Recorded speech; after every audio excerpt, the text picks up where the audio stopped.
You've probably gone to the store before to pick up a $10 bottle of wine. But what if I told you you could make 5 times as much wine for the same price as that $10 bottle of wine? Well, I ain't lying. Hello everyone, my name is Anthony. Welcome to Cheap Brew. Today I'm going to be showing you how to make 1 gallon of wine using 2 jugs of grape juice and a packet of bread yeast. You may notice that there's no sugar up here as opposed to in pretty much all other fermentation videos. I'm just not going to use it because it didn't fit the $10 budget. There's plenty of sugar in this grape juice right here, and I will prove it to you later with the hydrometer. We'll get probably 8 to 10% before I even look at the hydrometer reading, but I'll prove it to you here in just a minute. The one thing that you need to pay attention to when you're buying the ingredients for this, nothing involving the yeast really, it's more about the juice. The juice must not have preservatives or it will probably not ferment. You're looking for ingredients to be water, grape juice concentrate, vitamin C, all those things are fine. So to begin the evening, what we're gonna do is take some of this and do the hydrometer reading so we can tell exactly what the potential alcohol is going to be. And after that, it's really simple. It's all going to go into this jug minus maybe a cup or 2, and then the bread yeast is gonna go in and it's gonna ferment for a couple weeks.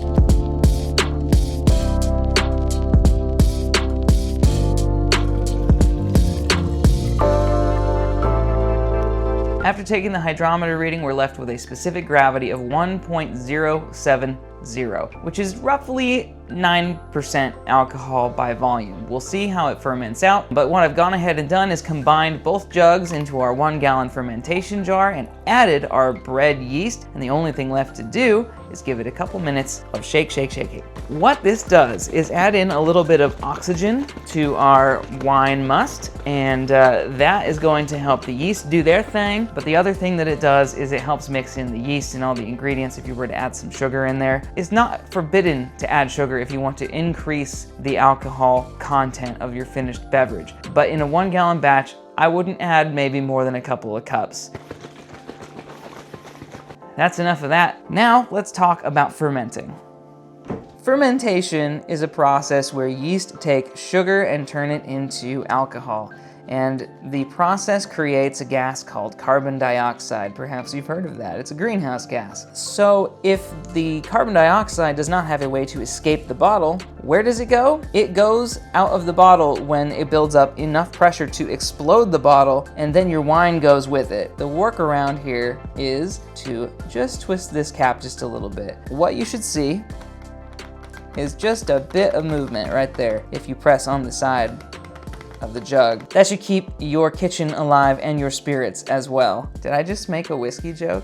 I think I did. As long as you keep this sucker just a little bit open, there is not too many things that could go wrong aside from it could become contaminated with something, but I mean, the likelihood of that is pretty slim as long as you don't open it too much. But make sure you're checking to make sure that it is not expanding due to pressure. Maybe crack that thing open just a little bit like a soda bottle if you start to see it bulging a little bit. Outside of that, it's really simple. Just put it away in the corner and give it a couple of weeks to finish fermenting, which is exactly what I'm gonna do. And I'm gonna see you guys in a couple seconds, but for me, it'll be about 2 weeks.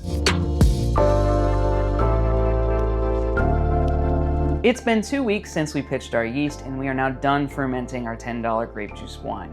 What we're left with is this beautiful dark red color that is surprisingly transparent for how young it is, being only 2 weeks old, and a little bit of a bread yeast smell, which is pretty common when you use bread yeast. Before I jump into telling you how to get rid of or minimize the amount of bread yeast taste that you might get, let's talk a little bit about the flavor. First of all, I took a hydrometer reading, and what we're left with is a gravity of 1.000. That gives us an alcohol by volume of about 9%, just above 9% actually. So this should be a fairly dry wine. As far as the smell goes, it smells like a red, but a red that has been fermented with bread yeast. As far as the taste goes,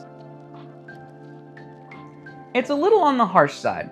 There's not a lot of flavor development. It's hot, for sure. That will age out over time, and you can definitely taste that there is a little bit of bread yeast. But it's not bad. It's going to get a lot better. Allow me to explain how to take care of those off flavors and how much time you're gonna need to really make this wine a nice wine. To get rid of the bread yeast taste, what we're going to do is take the liquid off of the bread yeast. That way it's not absorbing flavors. Alcohol loves to absorb flavors. I'm going to take our 1 gallon of grape juice wine and I'm going to pour it into a vessel that will hold it. I'm going to clean this jug and then I'm going to pour it back in, all the while not making much splashing. The reason why you don't want to make a bunch of splashing is because that introduces oxygen, and when there's oxygen and a special little bacteria that can live in stuff that is less than 10% alcohol by volume, you can actually end up making vinegar, which is less than desirable. All that gunk left on the bottom there, that stuff is just yeast, dead yeast, and random gunk that's fallen out. That needs to be cleaned right now.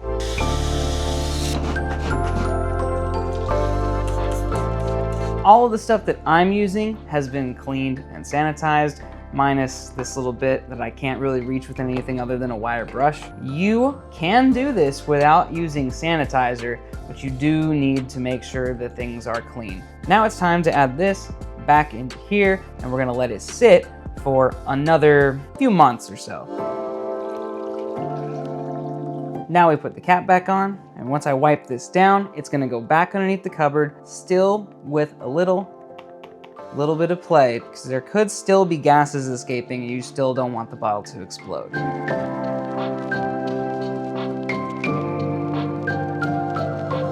It's been a little over a month since we started letting all the yeast settle out of this, and it's really starting to smell like a nice red wine. So with that in mind, tonight I'm going to put this into these 5 bottles here. I'm really only expecting to get 4, but it'll probably be 4 and some change, so I brought this other bottle along with us. In order to do this, I'm going to need to have a container to pour this into, so I'm choosing to use one of my fermenters here. If you don't have one of those, you can use a pitcher or a pot, just like we used last time on the last racking. You may be wondering at this point, why do I have sugar and a non-fermentable sweetener out here? Well, that's because I'm only gonna do 2 bottles as dry. I'm actually going to add in some sugar and sweetener into the other 2 or 3 bottles that I get, just to play around with it a little bit, to show you how you can nudge this just a little bit into a semi-sweet and sweet wine category. That will put you over $10, but in the long run, I think after 2 months, you probably set a little bit extra money aside at this point to afford some sugar or a non-fermentable sweetener. Let's get started. I'm gonna pour this into here, and then I'm gonna fill up these 2 bottles, and then I'm gonna adjust these 2 or 3 for sweetness to my liking.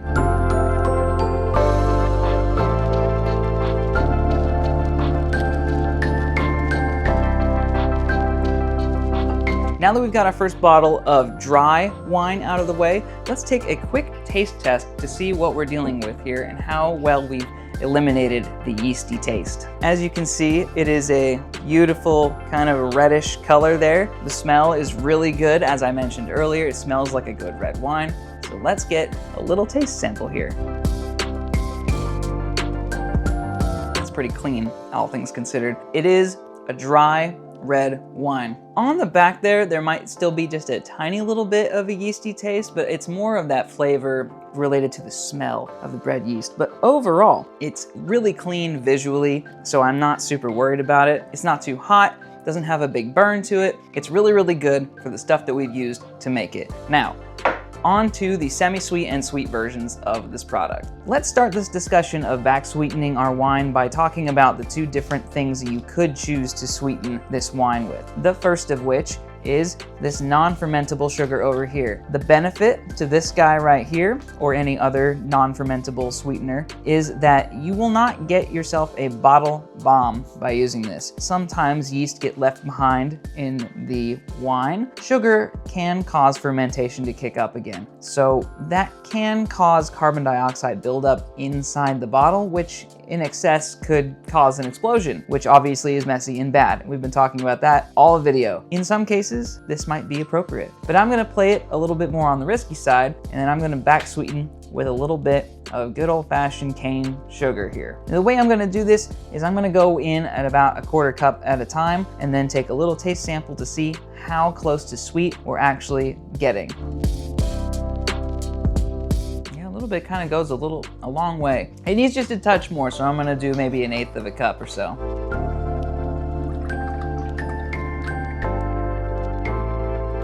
That's better. We'll call that good for the semi-sweet bottle. Another beautiful bottle, by the way. Now obviously I'm gonna label these so that since they all look the same, I can tell them apart. Now it's time to work on the dessert version of the wine. I'm gonna start by adding about 1/8 of a cup of sugar and see where that gets us. It's important to be careful when you're adding stuff into your wine though, because you can put stuff in, but you can't take stuff out. Yeah, that's really sweet. I think that's the right amount.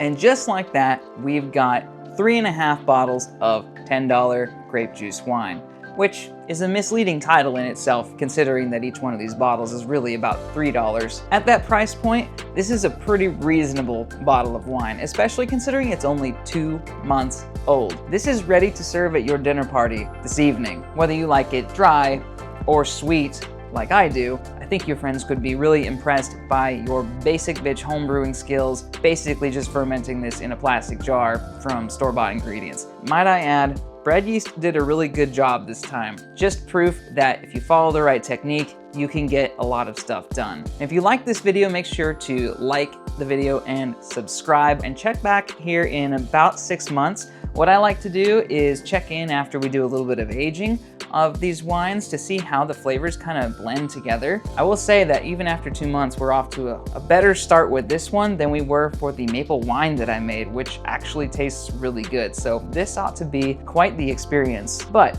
between now and then, remember, drink more homebrew. I'll see y'all on the next one.